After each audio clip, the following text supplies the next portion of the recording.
Today, I am joined with Carrie Eaton. Carrie is the founder of Kindered Collective, a space for women to build lasting relationships and friendships. Carrie and I today are going to dive into everything about friendships in your 20s, from breakups to communicating and finding your true people. Anything friendship related, we will dive into with Carrie's expertise in this field. So, Carrie, welcome to the Unfulfilled podcast. Thanks so much, Camille. I'm grateful that you had me on. It's nice to meet you.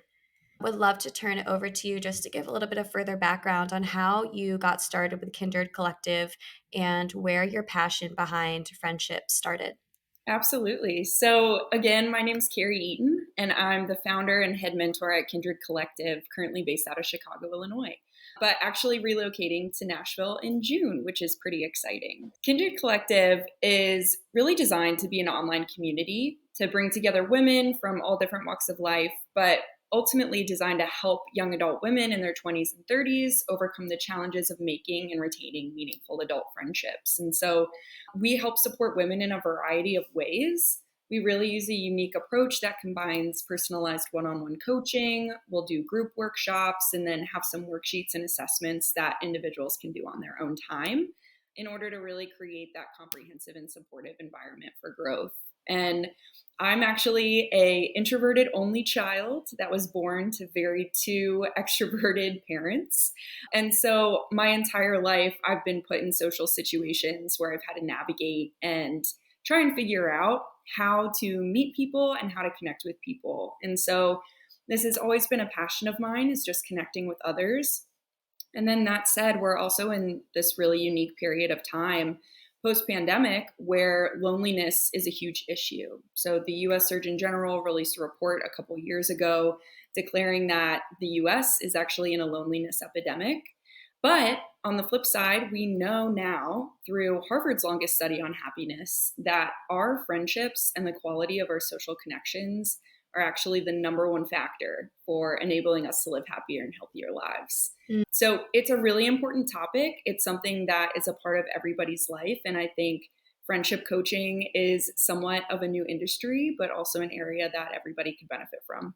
That all sounds awesome. And I love that this new field has arisen, not only seeking help and therapy with romantic relationships, but seeking it for friendships, because friendships are equally, if not more important, aspects of every single one of our lives and really contribute to our well-being. So I think that's amazing that you're offering this space, especially to women in their 20s. Friendship breakups. We hear this term thrown around a lot recently. First off, what is a friendship breakup?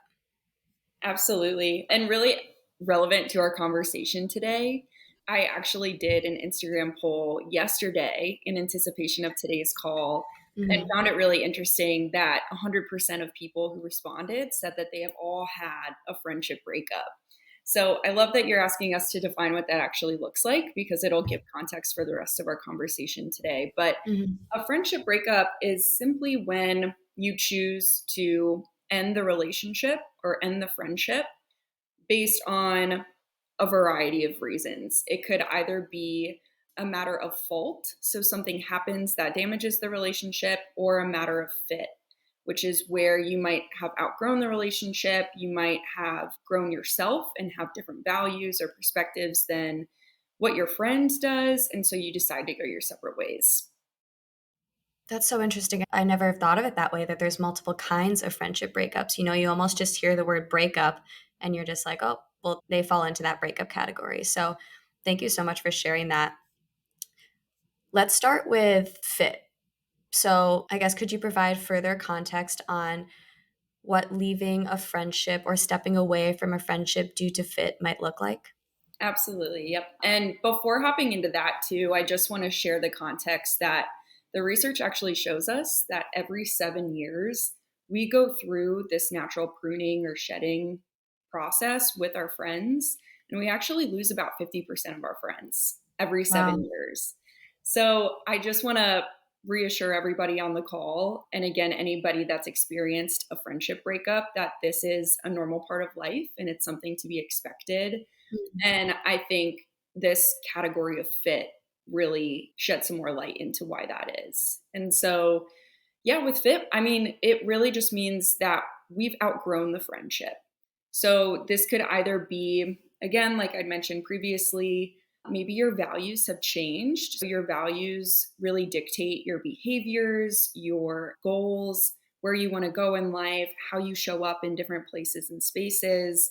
And so if you have a friend that does not have the same values as you will inherently not be able to connect anymore on a personal level. And Mm. the time that you spend together, whether it's hanging out or at work or whatever the case is, will not feel the same. So it could simply just be a matter of your goals have shifted, your values have shifted, you have grown yourself and are Mhm. going down one path, and either your friend is growing in a different direction or they are staying the same. And so you no longer fit as compatible friends. And then I think the other element of fit that I've seen pop up as far as friendship is that it can just be hard to maintain. So, throughout our lives, we also become increasingly busy. We're going through a lot of different life phases. We might just not have the time to maintain the friendship in the same way that we had historically, or our friendship styles just might not be compatible. So, you might have one friend that's expecting you to hang out with them once or twice a week, pick up the phone and call them a couple of times a week, maybe text them every day. If you don't appreciate or exhibit those same behaviors, if you don't reciprocate those same behaviors, your friend might not think that you're actually there to support them. And so Mm. your friendship styles just might not be compatible. And that can be another reason why the friendship no longer fits in your life.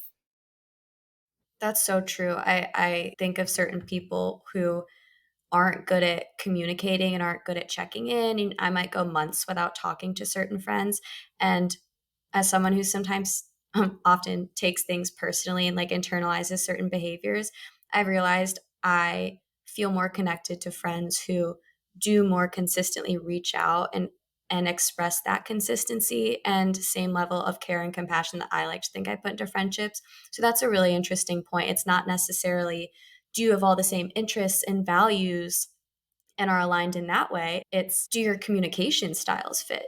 So that's so interesting that there's multiple ways that you can fit or not fit with someone, or even distance, right? Maybe there's good friends who you no longer live in the same cities with. That's going to be pretty hard to maintain, and I feel like that's a pretty common one with how common it is to move cities in your 20s. Yeah, absolutely. So, let's say someone's a good fit.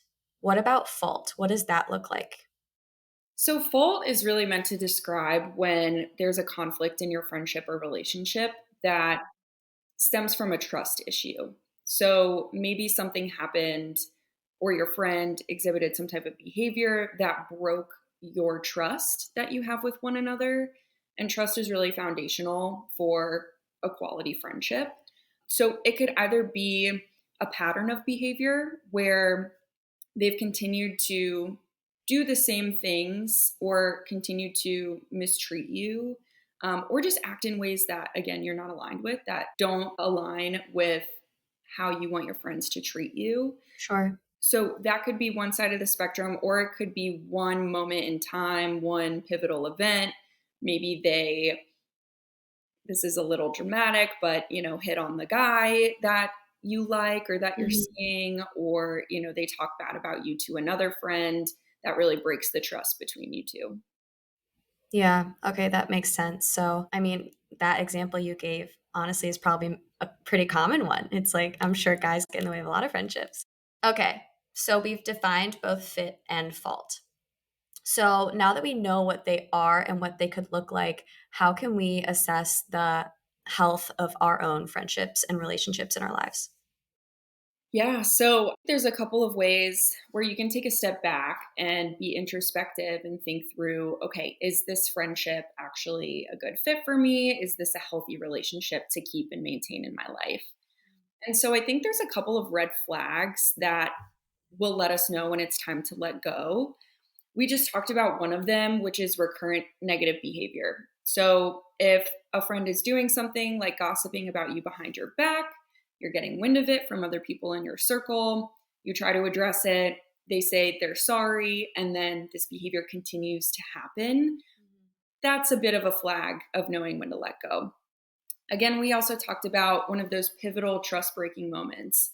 If your trust is broken in a friendship or any relationship, it can be really difficult to repair that or earn back that trust. And so that might be a flag that, hey, I'm not sure if this relationship is the healthiest to keep in my life. Another flag is if you start to look at your friends as a matter of obligation. So, if you think about a certain friend and maybe there's a lot of historical context between you two, you've been friends for a really long time, but that is the only tether to why you keep or maintain that friendship. I Mm. think that's a little bit of a flag.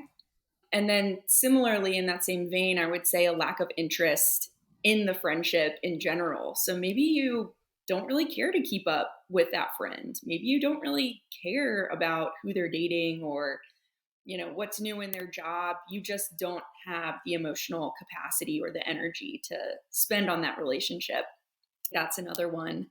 And then finally, if you're able to reflect on the friendship and realize that you don't like who you are when you're with them, that is another big sign of considering to let go of that friendship. Yeah, those are all so spot on. I would love to touch a little bit more on the obligation one because, especially in our 20s, a lot of people I notice cling to their high school or college friend groups, because you have that shared history, right? You have that bond and connection of either knowing that person for years or going through college together, having those memories. But then let's say 5 years out of school, you're both kind of different people, at least in a lot of instances, but it's hard because you almost feel this obligation, right, to continue to spend time with these people. So I think that's a really great point to bring up is that if you feel obligated rather than uplifted by spending time with certain people, probably time to step away, right? One piece of advice I have stuck to myself and also share with a lot of other people and talk about is how do you feel after spending time with someone? And I think that's just like the automatic teller and signal of whether that person is a positive fit in your life right now. Do you feel uplifted, excited, and happy? Or do you feel kind of like dread or anxious or, I don't know, bored, maybe spending time with a certain person? And I think obligation is a huge factor in why people stick around in these friendships that might fall into that second bucket. Would you agree with that? Yeah, that's a big one. I love what you mentioned between obligation or feeling uplifted. I think just to close out your last thought, our bodies tell us so much about the reality of a situation. We can get Yeah. really stuck in our heads. But just like you said, if you get a text from somebody and your immediate reaction is dread or annoyance or feeling impartial about it or apathetic, that's very telling. And I think we can feel that in our bodies as well. But I think, again, this concept of am I uplifted when I'm with a friend? Mhm. What's important to ask ourselves within the context of is this friendship healthy or not is asking ourselves and being really honest about what does the friendship offer you? Yeah. The number one component of friendships that women seek out and value the most is emotional support. And so if you are just obligated to maintain a friendship, I'm not sure, or you'd have to ask yourself if that friend is actually able to give you the emotional support that you need during your times of need.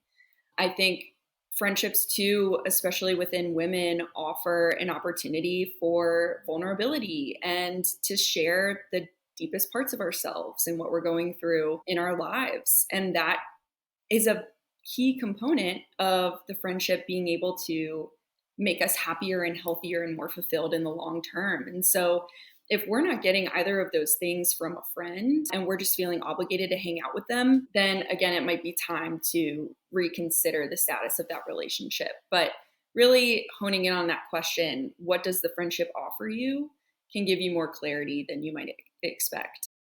That is really great advice. And I think it's something we can all ask ourselves. I think normalizing too this idea that maybe they can offer you something at one phase of life, but not in another phase of life. Because it's also important to consider maybe they're going through something and navigating something emotionally that, like you said earlier in the conversation, maybe they don't have the capacity to offer you what you need right now. And then it goes back to the whole maybe it's not a good fit, but maybe it'll be a good fit later.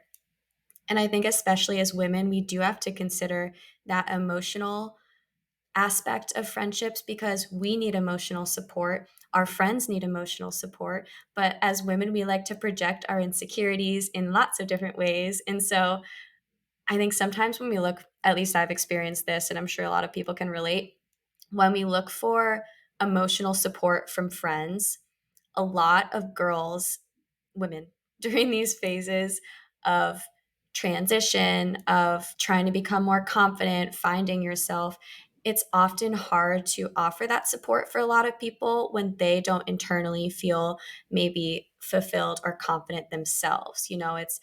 I've noticed a lot of girls can project insecurities in ways that might come across as lack of support. And so that's something interesting that I think we're all navigating too is that drifting in a friendship could be a lack of emotional stability and not being able to offer and provide emotional support. The tricky thing about emotional support is while it's the number one thing that we're all seeking out in each other, or at least women are in our friendships, it's a very subjective term. So it goes a little bit back to the compatibility in friendship styles. What emotional support looks like for me might be different than what it looks like for you. Mhm. I might really value if I'm going through a hard time or a breakup, something big, you coming over to my house, sitting on the couch with me, we make brownies, we cry it out together. That's what support looks like from my perspective. Whereas you might have a friend that just communicates through text and they'll reach out or text you if something's, going on in their lives, but that might be the extent of what they feel like they need in order to feel supported. So I think Mhm. it's important to recognize or at least call out that everybody has those different definitions of what support looks like. But then I think too, you called out something interesting, which is jealousy, insecurity, our own emotional state can come up in relationships. And so I think that's a little bit of a different story, a little bit of a different nuance, but interesting and important to call out. That's a great point, and exactly like we need to do in romantic relationships, it's really important to communicate these things that we need in friendships, right? And communicate with our friends, hey, this is what I need. What do you need for support right now? So, perfect transition and segue into communication in friendships. How do you recommend that we improve our communication to find those genuine friendships that we're looking for? Yeah, great question. So there's a couple of basic principles that you can apply if you're just looking to understand how do I communicate with my friends in a more effective way. What's important to remember in friendships, similar to this conversation around how support can be relative person to person, our communication and how we like to be communicated with can also differ from person to person. And so I am a huge proponent of always being open and honest upfront. It is okay to ask your friends what they need from you. It's okay to Mhm. ask your friends, how would you like me to communicate with you so that we can stay connected? I know it's a busier season of life for you. I know you just went through this big life change, like graduating school, becoming a mom, getting a new job. And I've noticed that our relationship or our frequency of communication has not been the same like we had in college, as an example, right? How can we find a new way to stay in touch? I really value this relationship and Mhm. I want to make sure that it's working for both of us. I love So that. I think like calling it out and just being honest and upfront and, being willing to acknowledge communication and how you'd like to be communicated with goes a long way. Yeah, I've learned 100% that honesty and communication in any relationship, but especially recently with friendships, is always so important and effective. Even just the other week, I was experiencing a bit of like insecurities navigating friendships, and I had noticed that I was projecting that a little bit onto two of my really close friends. And I sent them this text. I was like, look, this is kind of like what I was like feeling and projecting. I'm sorry I did that. I know it was like silly, but I just wanted to like let you know this is what I've been feeling recently. And they were so receptive and accepting of that vulnerability that I expressed to them. So, A, it made me feel grateful that I have these people that I can feel like I can be 100% real and authentic with. None of us are perfect. We all have hard feelings. It's important to surround ourselves with people we can be real with and communicate in a genuine and honest way. And B, it felt so refreshing to just be 100% honest with these difficult insecurities or thought patterns that I was having for a minute because they shut them down immediately. They're like, "Oh, that wasn't it at all. Thank you so much for expressing that." And then it was like, "Okay, water under the bridge, totally moving on." And it wasn't even an issue. It was more like it felt really good to be able to be honest with my friends about this thing that I was feeling and going through. And I think that's an important part of communication too. It's not like this is how I want to be communicated with. It's feeling like you can communicate what you're going through to your support system.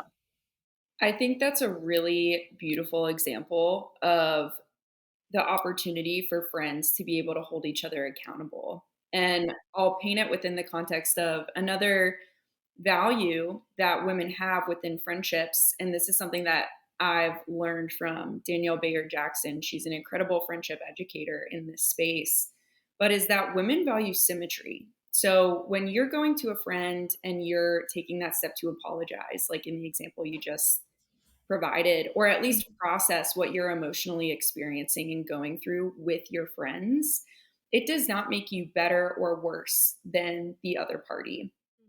Friendships are mutually built, and we really value as women when we're on the same page and able to come to each other for support on the same page, regardless of what we're going through. Yeah. So I think what's really beautiful about friendships is that they offer this opportunity for accountability where you can own up to something that you've done, or you have the opportunity to raise someone's behavior or an issue that happened that they did to you and call that out because it's out of love too, right? So it's almost, I like using the phrase calling in instead of calling out because you're not Yeah. pointing out what's wrong with them, right? You're calling them in to support them and be there for them. So I think it's great when friends are able to not only process what they're going through together, but also encourage each other to really stick to what they value and what their commitments are, and being able to call them in about their behavior in a loving way. I love that phrase, call them in. And it's so spot on because it does nurture and deepen the relationship and connection with those people when you open them up to something vulnerable that you're experiencing. And I think the most beautiful thing about it is we actually feel more connected when we share our vulnerable and messy parts of us because I think it makes others feel less alone and it makes them feel more understood and heard when they feel like we're opening them up to this side of us, and then it gives them the opportunity to do the same thing, rather than having maybe this like superficial barrier up in a relationship. So I think that's a really important message to send to everyone listening is leaning into that vulnerability and like putting those barriers down and letting go of the fear that they won't like you if you express this insecurity. On the flip side, they're probably going to respect you and value you even more as a friend because I think it is such a testament to how real and deep that friendship actually is. Yeah, you're taking that risk, right? By opening Yeah. up and risking that circumstance where they could reject you based on the insecurity that you're sharing or the circumstance that you're sharing. So it's risky, but that's what vulnerability is. And I think having those conversations are really an opportunity to strengthen the bond that you have and an opportunity for growth because when you receive that acceptance and that reciprocal care, you feel that much more connected to them in the long run. Absolutely. And like I always say, if they are going to reject you for being yourself, I say this about like a guy you're approaching too, like a romantic partner, but If a friend is not going to accept you for being yourself, they're not meant to be a good friend anyways, you know? So I think the more you express who you authentically are, the quicker you're going to find people who are going to mutually love that person. Right. So, circling all the way back to our friendship breakups. So, we've established what they are. We've covered communication and relationships and the different types. What does the next step look like? How can we start to enter that breakup territory? I know it's scary, right? Yeah. But in general, that's what's funny is folks have a perception of conflict being a scary thing. And Mm, I like to reframe what conflict is, similar to what I just shared with you. Conflict's a good thing. The science actually shows us that our relationships get stronger and we benefit from conflict when we're able to come to a resolution. yeah. So we actually build our resilience or our capacity to deal with stress when we go through these experiences of navigating conflict with each other. And healthy conflict, what that looks like is really when we meet a need or when we solve a problem. So when we're bringing up this friendship breakup conversation, what it really is just assessing where you actually are in the friendship and how to move forward. So you're trying to solve potentially a problem of not feeling connected to somebody as much as you used to, or something has happened, back to that fault category, where you're trying to come to a resolution, which is meeting that need. So if you bring up the conversation, this should really be your goal. It's not to criticize somebody, it's not to get the last word in, it's to come to some sort of resolution, solve a problem, meet a need. Yeah. So, not from a place of ego, right? From a place of let's solve this issue from a positive light. That's right. And depending on your situation, this might mean you might not be able to have the conversation right away, depending on how fresh the situation is. So if something happened that is really emotionally upsetting to you, it's really impacting you, and you don't think that you'll be able to show up to that conversation level headed, you might want to give yourself some time to process what you're going through and how you want to approach that. On the flip side, if you've been dealing with kind of repeated behavior for a long time, or you feel like this friendship's been fading out for a long time, you're probably ready to move forward and have that conversation with your friend. Great point. Okay. So then, as far as starting the conversation, which is like, how in the world do I bring this up with my friend? When we bring up these conversations and we're trying to communicate with our friend, it actually shows our friend that we have care for the relationship. So it might be a hard conversation, and it is a hard conversation for me to have and to bring up with you, but you're worth it to me. This relationship, this friendship is worth it for me to go through a period of being uncomfortable if it means that we might be able to move forward together and come to some sort of resolution. So while it might be a hard conversation, it's still a conversation. And that means that it'll be a dialogue between both of you. So I think when you start this conversation with a friend, and I can share out some scripts too, just for folks really looking for that tactical advice of how to get started. But in general, again, you want it to be a dialogue. So you also want to expect and allow for the space for your friend to share their emotions and their experiences and reactions to what you're saying and what you're bringing up. You want to stay respectful. So we are not name calling. We're not going to generalize here. We're not going to bring up everything but the kitchen sink that they've done to you. We're going to approach the conversation around a specific issue or topic on that same level. So again, we're not above her calling her out and pointing down to her about what she did wrong. We're just bringing attention to the issue. And then we want to be empathetic. So we want to stay curious. I think we understand what our experiences are and have been, but we might be taking the other person by surprise when we bring up this conversation. So we want to be aware too, and again, hold space for understanding what the other person's experience has been. No one's the villain in their own story, and they might have some rationale for what they did. And that doesn't serve to justify the behavior, but it might help you put what you're experiencing in a context a little bit more.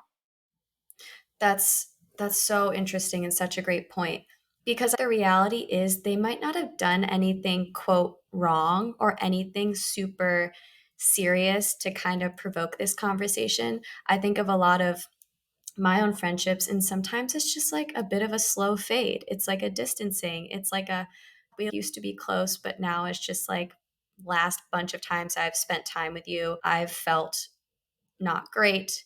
And it's probably not on their minds and it might just be on yours. So I think that's the trickiest part is A, do I even acknowledge it and say anything? And B, how do I even approach it when it might literally not even be crossing their mind, but only bringing me anxiety? And it's not like, hey, let's talk about the fact that you did this. It's like, can we talk about the fact that I've been feeling like we're drift? It's like, it's hard to put words on something that's more of just like a feeling, I guess is what I'm trying to get at.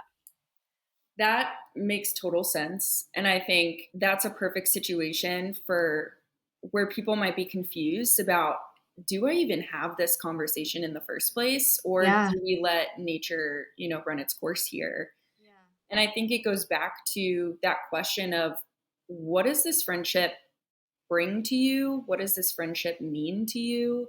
I think you can be honest with yourself if, again, recognizing that communicating conflict or bringing up this conversation in the first place is really from the intention of, I care about you and this relationship is worth it enough to me for me and you to try and figure this out, then I would advise having the conversation. If it's somebody that, well, let me back up. I think another important question to ask yourself is, if you are just naturally growing apart and the friendship does end or fade out, what does that look like? So it could be the case of, you made a work friend and you've been having trouble connecting with them. And, maybe you only saw each other in the office and you ate lunch together every time you were in the office. If you let that friendship drift apart, maybe it just looks like, you still chat in the hallway, but maybe you don't have lunch together anymore. And that is only you can answer if that's worthwhile of like having a conversation. Yeah, you don't have to be like, look, we need to talk. I Exactly. can't have lunch with you anymore. Exactly. Exactly. But I think on the other side, if you maybe going back to that historical relationship you've had with a person, you've been friends with them for years, you've shared a lot of memories, they mean or have meant a lot to you for a certain period of time, you could say something like, hey, recently I've had a hard time connecting with you in the same way that we have before. And it's not that you're doing anything specifically, but maybe it's more about how we've both grown and changed in the last couple of years or months. And so I think it's important for us to just be honest about how we're feeling and see if there's a way to work through this. And I know that might be a little difficult to hear, but I just want to be open and honest with you about where I'm at and maybe why I've seemed a little distant lately.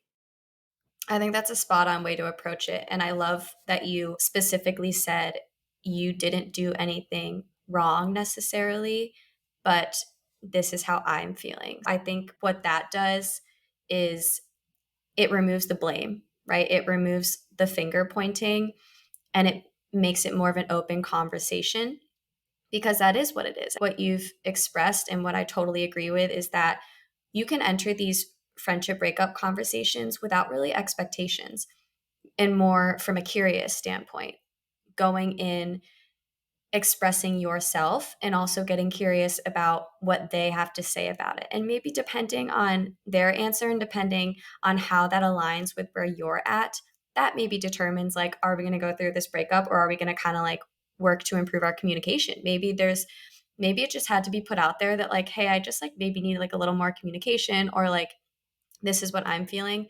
Maybe they'll align with you. And then that friendship is like transformed in a new, beautiful way. Or maybe it results in the, yeah, we've kind of like established that this, you know, going back to all the other reasons we listed before. So I love that you incorporated that. It's not going in with an agenda or finger pointing. It's going in having an open conversation because you value that person and you value at least what your friendship like used to be, even if it's not that anymore. And you hit the nail on the head. I think with any of these conversations, whatever the reason or rationale for them or behind them is. I think we're just looking for some type of resolution. So we don't have to go into these conversations thinking it's do or die. I'm either going to have a friend at the end of this or I'm not, right? It's more about I love you. I really care about our friendship and I trust you to support me. And so if there was something specific that happened, like when you did this, it was really confusing. And so I'm just struggling to understand it and I'm struggling emotionally with it. And can you just help me understand where you're coming from so we can just move forward together? It should be a very collaborative conversation where, like you said, you just express what you're struggling with or what you're feeling. But the end goal and really context for the whole conversation is I love you. I want to stay friends with you. Let's see if we can figure this out. Yeah. Or they confirm what you maybe thought to be true in your head, in that if they did do something and you kind of thought it was one thing, you just like needed confirmation, then maybe it's something you can't look past. And I think either situation is okay. What's most important is doing what is best for you. You know, we have to look out for ourselves at the end of the day, and our emotional stability is a big part of that. And who we surround ourselves by really makes or breaks that. So, now that we know how to approach it, how can we prioritize personal healing after the fact? Maybe, mourning a loss if we kind of break up with a friend or drift out of certain friendships. How can we prioritize our mental health and move on from that in a healthy way? Great question. And I love that we're talking about this because I think a lot of the information around friendship breakups is about how to facilitate them. But there is this whole other component, I'd argue half of it is really about how you move forward after the relationship ends. So I know I mentioned I did an Instagram poll yesterday, and one of the questions that I also asked was what's the number one challenge that people have when dealing with a friendship breakup? Mhm. And the result that came back was the number one challenge is wrestling with your emotions afterwards. So Yeah. it's not anything external. It's not actually losing the friend. It's not seeing the friend in the same spaces. It's processing your emotional state around the friendship ending. So you might Mhm. feel guilty. You might feel like you're a bad friend. You might feel confused, all of the things. And I Maybe think FOMO if they're still hanging out with people you used to hang out with. yeah, and like you said too, there is somewhat of a grief process that happens if maybe you lose an entire friend group along with them. So that can be really tough. And I think with friendship breakups, the number one piece of advice as far as healing is just be careful and conscious about not internalizing what a friendship breakup means about you. So you are not a failure. You're not a bad friend. You might question if you gave enough in the relationship. None of that. Again, we replace half of our friendships every 7 years. And so these breakups happen and they're not indicative of your actual ability to maintain friendships, right? There's all of the reasons that we talked about for why these relationship ends. And so when we're talking about healing, and again, this somewhat of a grief process, just give yourself time. Give yourself time and space to process the emotions and those feelings of loss. And that time will help you heal and grow from the experience. And I think what that looks like is maybe working towards a state of forgiveness. So, not even just for the other person if they did something wrong, but for yourself. Yeah. You need to be able to forgive the situation at hand, right, in order to move forward without resentment. So I think that's pretty important. And then seeking support from friends, family members, like you said, a therapist is really key. I will put a caveat here on this that support shouldn't just be intended for validation.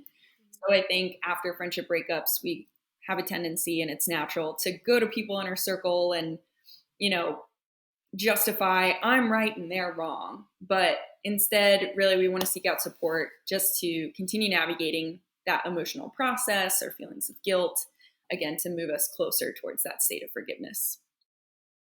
I love that. I think that's so important because if you're in a state of forgiveness rather than any of those negative energies, maybe anger or regret or resentment, I think we're going to have a much better chance at being open to other new friendships that might feel more fulfilling. Whereas if we're just caught up in these ruminating thoughts of staying stuck in the past, AKA not in that state of forgiveness, I think that's what's going to make it hardest to move on, you know? Like tying it into romantic relationships, I can think of so many people who still ruminate over their ex because they still have yet to forgive them, you know, and it's held them back from being open or happy to any new relationship moving forward. So I think that's a really beautiful point is forgive yourself, forgive them.